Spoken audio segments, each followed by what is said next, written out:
육체의 연약함과 영혼의 강건함 사이의 갈등은 복음서에서 반복되는 주제로 광야의 유혹은 선과 악의 극적인 이중성을 극명하게 보여줍니다.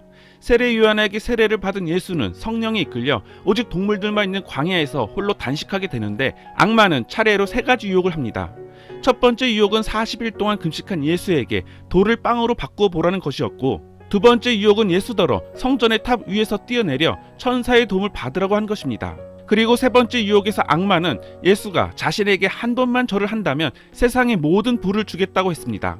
그러나 예수는 사탄을 물리치고 곧이어 천사에게 시중을 받게 됩니다.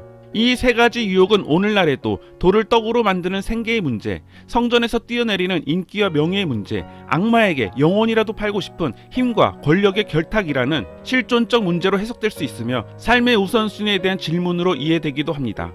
복음서 중 누가복음만 다루고 있는 고기잡이 기적 이후에도 어부들은 그들의 생업을 계속했습니다. 그 후에도 예수는 호수의 물 위를 걸었고 부활 이후에는 고기잡이 기적을 되풀이합니다. 사람을 낚는 어부로 제자를 모을 때 일어난 첫 번째 고기잡이 기적 후에는 베사이다 호수 위를 걷는 기적이 일어났으며 부활 이후에는 예수 덕분에 물고기를 153마리나 낚는 일이 일어나게 되는데 히브리어 수비학에서 153은 하나님의 아들들이라는 뜻으로 풀이됩니다. 예수는 여러 모양으로 제자들을 불러 모았는데 갈릴리에서는 베드로라는 시몬과 그 형제 안드레를 부르시고는 얼마 못 가 세베대의 아들 야고보와 그 형제 요한을 부르셨으며 얼마 후에는 세간에 앉아있는 마태를 보고는 자신을 좇으라 하였습니다. 후에 제자들 중 12사도를 세우는데 베드로라 하는 시몬과 그의 형제 안드레, 세베대의 아들 야고보와 그의 형제 요한, 빌립과 바돌로메, 도마와 세리 마테, 알페오의 아들 야고보와 다데오, 열심당원 시몬과 가룟 유다가 그 유명한 예수 12제자들입니다. 오늘날 기독교는 천주교와 개신교가 한 뿌리에서 나왔으나 서로 대립과 갈등이 존재하듯 예수께서 공생의 당시 유대인과 사마리아인들도 서로를 이단이라 정죄하며 정치적 종교적 갈등과 대립이 심했습니다. 이때 예수는 제자들과 함께 사마리아로 갔는데 그곳에서 사마리아 여인에게 물을 달라고 하셨고 예수는 그녀에게 영원히 마르지 않는 물을 줍니다. 예수는 페니키아 북부의 작은 마을에서 가나안 여인을 만나게 되는데 예수는 여자에게 어린 아이들로부터 음식을 빼앗아 개에게 주는 것은 잘못이라고 말합니다. 그러자 여인은 개들도 주인의 상에서 떨어지는 부스러기를 주워 먹지 않냐며 반박하자 예수는 그녀의 믿음을 칭찬했습니다. 바람 때문에 비틀대는 사도들의 돛담배와 갑판에 있는 예수, 막 침몰하려는 배에 관한 이야기는 세계의 공간 복음서에서 거의 똑같이 묘사되고 있습니다. 예수는 심한 폭풍 속에서 잠을 자고 있었으며 겁에 질린 사도들이 예수를 깨우자 바람을 꾸짖으시며 바다를 향하여 고요하고 잠잠하라고 호령하였습니다. 그러자 바람은 그치고 파도는 잔잔해졌습니다. 이 일하는 예수와 사도들이 호수를 건너는 과정에 대한 이야기로 호수의 양쪽은 세속적 삶의 극단들에 대한 은유로 해석되고 있습니다. 예수가 자는 동안 풍랑 속에서 근심하는 사도들의 모습은 어려운 순간들에 우리가 맞부딪히는 두려움을 반영하며 예수가 일어나 제자들에게 믿음이 없냐는 질문은 배의 난파를 뛰어넘는 의미를 암시합니다. 또 다른 일화에서는 티베리아의 해 혹은 갈릴리의 해로 알려진 겟네사렛 호수에서 사도들이 거친 풍랑 가운데 있을 때 예수께서 물 위를 걸어오셨습니다. 예수는 배 가까이 왔을 때 베드로에게 물 위를 걸어오라고 했으며 베드로는 잠시 물 위를 걸었으나 곧 두려움에 가라앉고 말았습니다. 예수는 왜 의심하였느냐며 그렇게도 믿음이 약하냐면서 그를 일으켜 세웠습니다.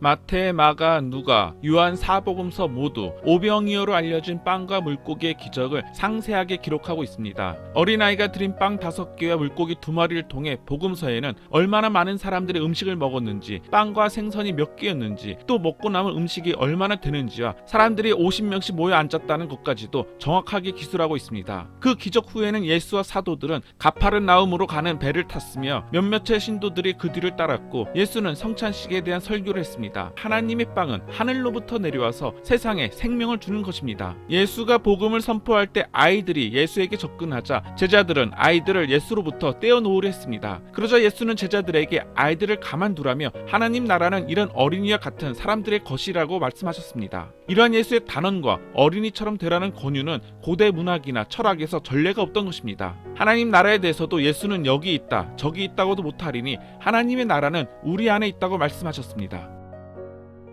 외경과 유한 크리소스토모는 그리스도의 발에 옥합을 깨트려 향유를 붓고 자신의 머리카락으로 예수의 발을 닦는 막달라 마리아에 대해 참회하는 여인으로 해석하고 있습니다. 이 일화는 예수 순환 사건 바로 직전에 발생했는데 공간 복음서는 바리사이파 사람 시몬이 예수에게 저녁 식사를 대접하는 동안 일어난 일로 기술하고 있으며 요한복음은 베다니아에 있는 마리아, 마르타, 라자로의 집이 배경이 되고 있습니다. 여기서 막달라 마리아는 값비싼 나르드 향유 한 근을 예수에게 부었습니다. 그러자 가난한 사람들에게 줄 수도 있었던 이 향유값에 대한 논쟁이 발생했고 마테오와 마르코 복음서에서는 사람들이 불평했다고 전하고 있습니다. 반면 요한복음서에서는 가룟 유다가 반대했다고 기록하고 있습니다. 루가에 따르면 예수를 그들의 집에 초대한 것은 마리아가 아니라 그녀의 언니 마르타입니다. 마르타는 손님을 대접하느라 분주했고 마리아는 예수의 말씀을 듣기 위해 그리스도의 발 앞에 앉았습니다. 마르타는 여동생에게 도와달라고 했으나 예수는 조용히 마르타를 꾸짖었습니다. 그러나 요한복음에 따르면 라자로의 죽음이라는 어려움이 닥쳤을 때 마리아는 집에 앉아 있었던 반면 마르타는 제일 먼저 예수에게 뛰어갔습니다.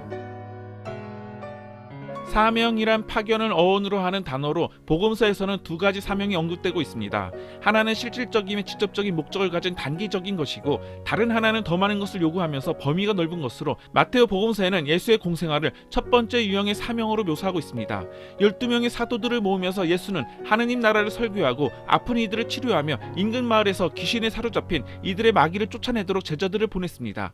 그러나 같은 복음서의 마지막 구문은 매우 다른 사명을 묘사하고 있는데 부활한 예수는 사도들을 갈릴리아 산꼭대기에 모으고 그들에게 지상의 모든 사람들에게 세례를 줄 것과 내가 너에게 명한 모든 것을 지키도록 가르쳐라고 지시했습니다. 후에 성령 강림절에 성령이 내려오므로 더욱 강조된 이 말씀 때문에 복음 선포라는 교회의 진정한 사명이 시작되게 됩니다. 사도행전에 의하면 사도 베드로는 오순절 성령이 요엘 선지자의 예언이 이루어졌다고 설교했습니다. 세금에 대한 이야기는 두 가지로 두 가지 모두 마태복음에 기록되어 있습니다. 마테오는 예수에게 부름을 받기 전에 세금 징수원이었습니다. 따라서 그는 로마 황제 티베리우스에게 지불되는 세금에 관한 예수의 견해를 알고자 하는 사람들의 정치적 암시와 선동적인 의도를 확인시켜주기에 가장 적절한 증인이었습니다. 예수는 성전세를 어떻게 할지 묻는 베드로에게 물고기의 입을 열어보면 그 안에 한 스타테르짜리 은전이 들어있을 것이라고 대답했습니다. 그것은 4드라크마의 가치를 지닌 은하였고 베드로는 자신과 예수 목의 세금을 지불할 수 있었습니다. 세금에 대한 두 번째 일화는 바리사이파 사람들이 트집을 잡기 위해 황제에게 세금을 납부해야 하는지 예수에게 물었습니다. 그러자 예수는 물질적인 것과 영적인 세계를 구별해야 한다는 뜻으로 시저의 것은 시저에게 돌리고 하나님의 것은 하나님에게 돌리라고 대답했습니다. 요한복음은 가늠한 여인을 죽이려고 한 것이 사실 예수를 함정에 빠뜨려 고발하기 위한 구실이었음을 밝히고 있습니다.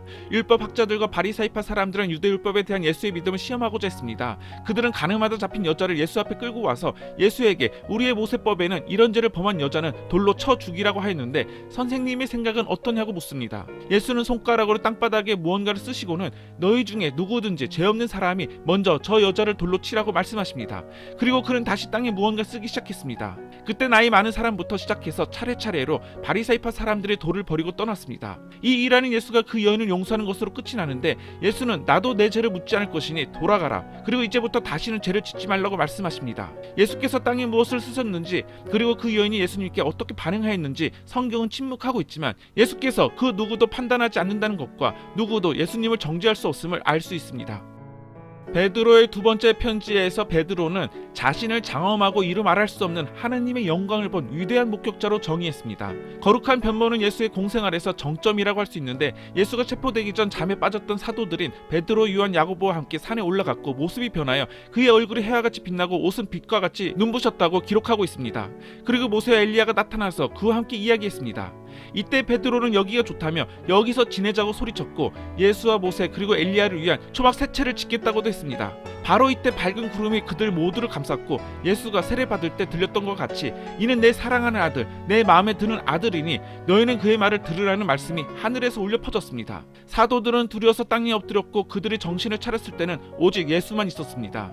예수는 그들이 본 것을 절대 말하지 말라고 당부했습니다. 이 일하는 예수가 거룩하게 변했던 산에서 내려온 직후에 간질병에 걸린 소년을 치료하는 것으로 끝이 납니다.